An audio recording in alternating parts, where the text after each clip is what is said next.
ఇప్పుడు దేశమంతా ఒకటే చర్చ. పశ్చిమ బెంగాల్ మాజీ సీఎం మమతా బెనర్జీ మేనల్లుడు అభిషేక్ బెనర్జీపై దాడి గురించి. అసలు ఈ దాడి ఎలా జరిగింది? టీఎంసీ చీఫ్ మమతా బెనర్జీ ఎందుకంత ఆగ్రహంతో ఊగిపోయారు? బీజేపీ నేతల కౌంటర్ ఏమిటో ఓసారి చూద్దాం. అసెంబ్లీ ఎన్నికల సమయంలో టీఎంసీ కార్యకర్తలు సంజు కర్మాకర్, బిశ్వజిత్ పట్నాయక్ హత్యకు గురయ్యారు. వారి కుటుంబాలను పరామర్శించేందుకు దక్షిణ 24 పరగనాల జిల్లా సోరెన్పూర్ కు శనివారం టీఎంసీ జాతీయ ప్రధాన కార్యదర్శి అభిషేక్ బెనర్జీ బయలుదేరారు. ఆ సమయంలో కొందరు వ్యక్తులు దొంగ దొంగ అని అరుస్తూ ఆయనపై దాడికి పాల్పడ్డారు. చొక్కా చించేశారు. ఆయన పైకి రాళ్లు, కోడిగుడ్లు, చెప్పులు విసిరారు. పోలీసులు రంగంలోకి దిగి వెంటనే అభిషేక్ కు హెల్మెట్ పెట్టి సురక్షిత ప్రదేశానికి తరలించారు. ఇటు మమతా బెనర్జీ బీజేపీ నేతలపై విరుచుకుపడ్డారు.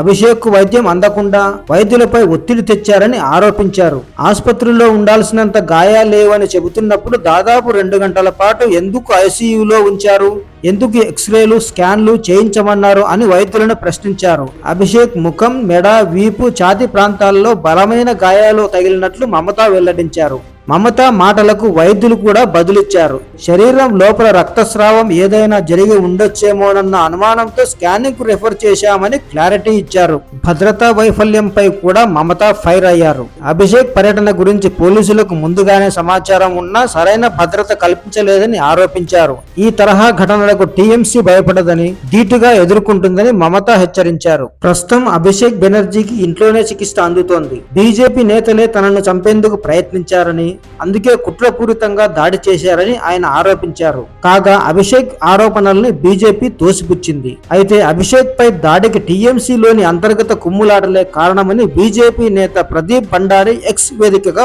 పేర్కొన్నారు. అభిషేక్ పై దాడిని సుమోటోగా తీసుకుని పోలీసులు కేసు దర్యాప్తు చేపట్టారు. నిందితుల కోసం 3 ప్రత్యేక బృందాలను రంగంలోకి దింపారు. సీసీ కెమెరాల ఆధారంగా 7గురిని గుర్తించినట్లు పోలీసులు తెలిపారు. వారిలో 5గురిని అరెస్టు చేశారు. మరో 2 కోసం గాలిస్తున్నారు. మరోవైపు అరెస్ట్ అయిన తమ పార్టీ నాయకులు, కార్యకర్తలను విడుదల చేయాలని కోరుతూ వినతి పత్రం ఇచ్చేందుకు టీఎంసీ ఎంపీ కళ్యాణ్ బెనర్జీ హుగ్లీ జిల్లాలోని చండితల పోలీస్ స్టేషన్ కు బయలుదేరారు. అదే సమయానికి అక్కడికి బీజేపీ కార్యకర్తలు కూడా వచ్చి నినాదాలు చేశారు. దీంతో ఇరు వర్గాల మధ్య ఉద్రిక్త వాతావరణం నెలకొంది. ఘర్షణ మొదలైంది. దీంతో అప్రమత్తమైన పోలీసులు, కేంద్ర బలగాలు అక్కడకు చేరుకున్నాయి. పోలీసులు తనను ఆపి ప్రశ్నిస్తుండగా వెనక నుంచి కొంతమంది రాయితో తన తలపై దాడి చేశారని కళ్యాణ్ బెనర్జీ ఆరోపించారు. కాంగ్రెస్ లోక్సభ ప్రతిపక్ష నేత రాహుల్ గాంధీ అభిషేక్ బెనర్జీపై దాడిని ఖండించారు. సమాజ్వాదీ పార్టీ అధినేత అఖిలేష్ యాదవ్, రాజ్యసభ ఎంపీ కపిల్ సిబాల్ కూడా ఈ ఘటనపై ఆందోళన వ్యక్తం చేశారు. ఇది ముమ్మాటికి రాజకీయ దాడి అని తృణమూల్ నేతలు ఆరోపిస్తున్నారు. కాగా మమతా ఆరోపణలకు అధికారంలో ఉన్న బీజేపీ ఎలా స్పందిస్తుందనేది వేచి చూడాలి.